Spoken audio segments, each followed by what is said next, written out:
Olá, que bom estarmos juntos mais uma vez. Espero que esteja tudo bem com você.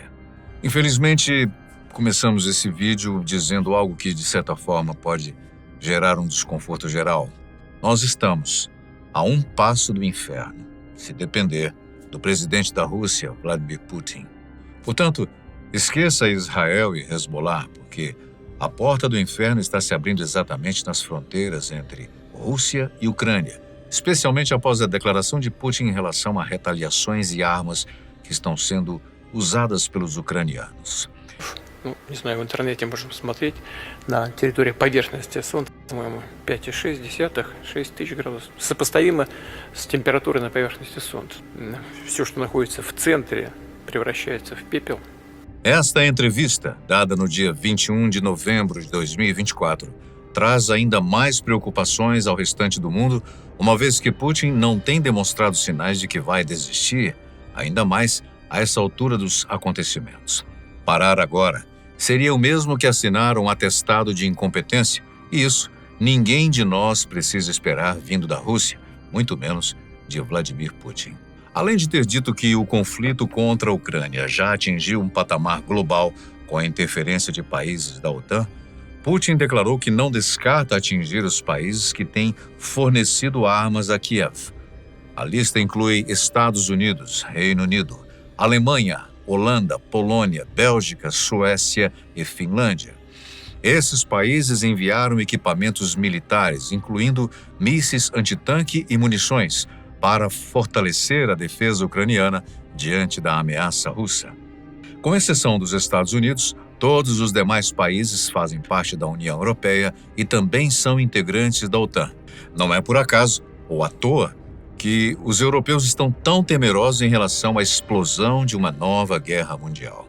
A Europa, mais uma vez, seria a primeira a ouvir os estrondos das bombas vindas do leste, ou melhor, da Rússia. O presidente russo também fez questão de apresentar e frisar sobre a mais nova arma russa, o míssil Oreshnik. O nome, quando traduzido para o português, não oferece perigo algum, afinal, o que é uma árvore de avelã e poderia causar de ruim, não é mesmo? Contudo, o nome não condiz com a realidade, pois esta é, sim, muito cruel. Quando um míssil com as características do Oreshnik é usado, e já foi usado, inclusive. O Oreshnik é um míssil balístico de alcance médio. Isso quer dizer que ele pode viajar até pouco mais de 5.000 quilômetros até atingir o seu alvo. Dentro dessa faixa, na Europa, encontra-se uma população enorme espalhada em vários países. Mas vamos falar das características deste poderoso míssil. É de longe o míssil mais rápido da Terra, podendo alcançar a incrível velocidade de Mach 10 ou 10 vezes a velocidade do som. Em números convencionais, isso é igual a 12.300 km/h ou 3,4 km por segundo. O Oreshnik é equipado com 6 ogivas. Cada ogiva, por sua vez, carrega consigo submunições em seu cluster, como uma bomba de fragmentação. Uma munição de fragmentação é uma forma de arma explosiva lançada do ar ou do solo que libera ou ejeta submunições menores, isto é, pequenas bombas explosivas que são projetadas para atingir pessoas e destruir veículos. Outras munições de fragmentação são projetadas para destruir pistas ou linhas de transmissão de energia elétrica. Outra característica marcante desse míssil é que, devido à sua altíssima velocidade, dificilmente ele pode ser interceptado e derrubado em operação. E o local onde essas munições explodem fica praticamente devastado, já que é uma submunição caindo atrás da outra em posições diferentes, nunca no mesmíssimo ponto. Na segunda metade do mês de novembro de 2024, a Ucrânia atingiu alvos russos usando ATACMS, mísseis táticos balísticos fornecidos pelos Estados Unidos. Foi a primeira vez que utilizaram mísseis de grande capacidade nesta guerra. Os ATACMS foram desenvolvidos em 1986 pela empresa LTV, ou Lintemco Vought, e posteriormente comprado pela Lockheed Martin, que continuou sua produção. Em 2007, o Exército dos Estados Unidos encerrou o programa ATACMS devido ao custo e também cortou a reposição de estoques.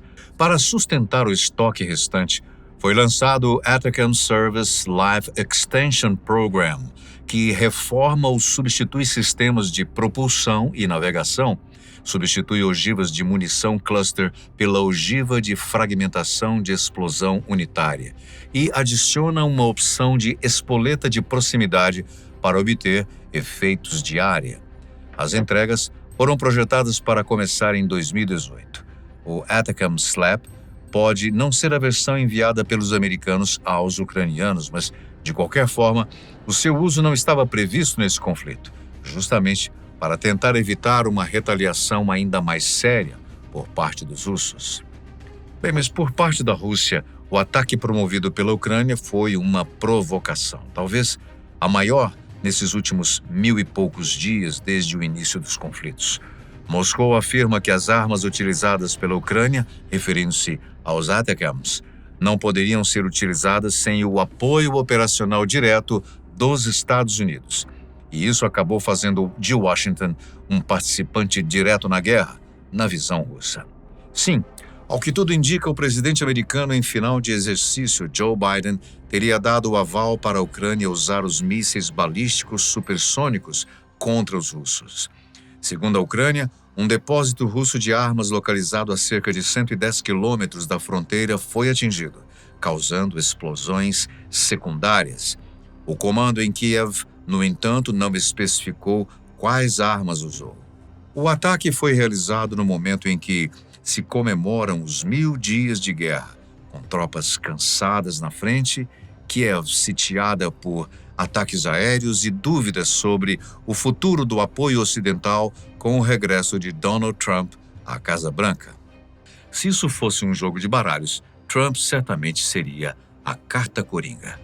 Ambos os lados estão ansiosos pela entrada de Trump, uma vez que, por incrível que pareça, até Putin está confiante que as negociações serão mais fáceis, imaginando que Trump segurará Zelensky e o convencerá de ceder à pressão russa. Já Zelensky imagina que, com a entrada de Trump, a Rússia poderá ficar mais temerosa em suas ações, resultando no fim da guerra e, consequentemente, na entrada da Ucrânia pelas portas da OTAN. Há quem diga que, teoricamente, a Ucrânia já é um membro da organização. E se for, não é agora que a guerra irá acabar, e não será nada fácil para Donald Trump convencer a nenhum dos lados a desistir. Bom, de qualquer forma, Putin já deu seu recado ao Ocidente, ao lançar o seu mais novo míssil, o Oreshnik, contra os alvos ucranianos. Apesar de não ter sido carregado com munição nuclear para esse ataque, o míssil mostrou que, além de preciso, o seu poder de carga supera os ATACMS e outros mísseis balísticos, além da sua capacidade de voo, incluindo distância que pode percorrer e sua velocidade incrivelmente alta. Atingir um projétil como este, com antimísseis, não é só uma missão difícil, é quase impossível. A Rússia conta também com outro míssil tão poderoso quanto o Oreshnik, que é o Kinzhal. Trata-se de um míssil balístico hipersônico lançado do ar, isto é, a partir de bombardeiros Tu-22M3, interceptadores MiG-31K ou de caças-bombardeiros Su-34 modificados. Ele tem um alcance estimado de 460 a 480 quilômetros e sua velocidade máxima relatada é também de Mach 10, como o Oreshnik. No entanto, o uso do Oreshnik marca a primeira vez que um míssil hipersônico é utilizado numa guerra. No dia 12 de novembro de 2024, o presidente Vladimir Putin assinou uma nova doutrina nuclear que parecia ser um aviso a Washington. Ela reduz o limiar abaixo do qual a Rússia poderia usar armas atômicas para incluir a resposta a ataques que ameaçam a sua integridade territorial. Enquanto isso, o governo americano disse que a atualização da doutrina nuclear não foi nenhuma surpresa para eles e citou que isso seria mais uma retórica irresponsável da Rússia. Ultimamente, o presidente ucraniano Volodymyr Zelensky tem mostrado não só esperanças no novo presidente americano, mas desconfia que não terá o mesmo respaldo que tinha de Biden. Trump tem uma forma diferente de negociar, mesmo porque é um homem de negócios. Para os Estados Unidos, a continuação da guerra não é interessante, e por inúmeros motivos. Como diz Zelensky, o seu vizinho enlouquecido tem usado a Ucrânia como campo de prova militar, e os americanos estão levando isso a sério, e com medo, diga-se de passagem. Bom, diante da atual situação, há perguntas que não querem se calar. O que acontecerá com a Ucrânia caso Donald Trump não consiga fazer Zelensky e Putin entrarem num acordo de cessar-fogo? E o resto do mundo? Pagará por isso também? E ao contrário, isto é, se Trump tomar as dores da Ucrânia, quais serão os novos cenários prováveis para a guerra? Sem dúvidas, são perguntas difíceis de responder, já que envolvem política internacional, equilíbrio de poder e interesses geopolíticos. Mas, segundo alguns especialistas, caso Trump não consiga que os países entrem num acordo e Zelensky não ceda, o conflito se arrastará ainda mais, trazendo consequências até previsíveis para a Ucrânia, como perda contínua de vidas civis e militares, destruição de sua infraestrutura e esgotamento militar. Para o mundo, os impactos também seriam perceptíveis. A guerra já elevou os preços do petróleo e gás, impactando especialmente a Europa. Sem um acordo, a pressão sobre os mercados energéticos deve persistir. O conflito prolongado poderia intensificar tensões entre OTAN e Rússia, aumentando os riscos de uma escalada militar ainda mais ampla. A guerra também afeta as exportações agrícolas, especialmente de grãos, exacerbando a insegurança alimentar em regiões vulneráveis. Por outro lado, se Trump resolver dar um apoio mais irrestrito e direto aos ucranianos, com armas mais avançadas e maior suporte logístico, melhorando a sua capacidade de resistir à agressão do vizinho, pode levar a Rússia a adotar medidas ainda mais agressivas, como mobilizações militares adicionais ou ataques a outros países. É justamente isso que Putin vem dizendo há alguns meses. De alguma forma, ele está sendo cauteloso porque ninguém é melhor que ele para saber onde a guerra poderia chegar, caso ele use armamento nuclear. Um apoio mais direto dos Estados Unidos irá também mexer com a China. De certa forma, isso já está acontecendo, uma vez que China e Rússia têm muito em comum, inclusive serem membros do BRICS, grupo do qual o Brasil também faz parte. Até nesse quesito, falar em guerra mundial é um desafio tanto para os governos atualmente envolvidos diretamente no conflito, quanto para os demais países participantes desses grupos.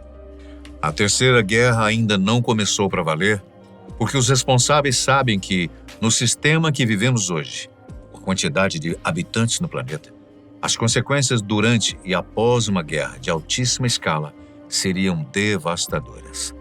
A humanidade está agora a um passo do inferno, mas espera ansiosa por uma solução. Para tornar as coisas ainda mais difíceis de serem previstas, parece que a paz ou o contrário disso está nas mãos de um mega empresário. E não estamos falando de Musk, mas de Trump. Donald Trump. Qual a sua opinião sobre isso? Será que Trump é o anjo da guarda planetário esperando só o momento certo para entrar em cena? Deixe nos seus comentários.